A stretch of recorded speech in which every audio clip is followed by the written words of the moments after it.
everyone, my name is Bob.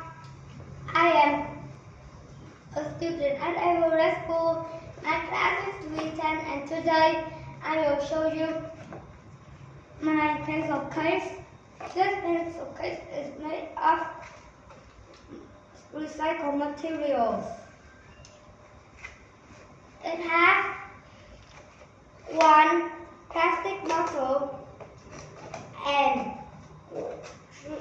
one long box and one white box. First, I put the white box here.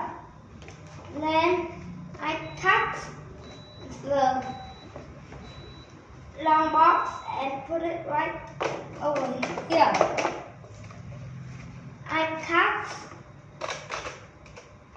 the plastic bottle, then one part I put here and the other part I will put over here.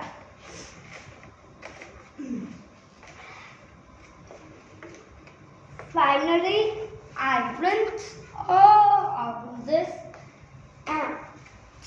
Just look at it. Then I color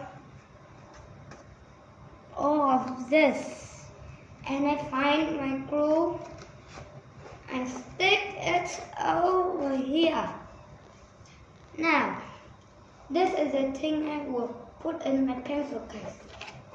One ruler, the ruler put in here. And crayons, the crayons put in here. And a pen put in here. Thanks for watching my video. Bye.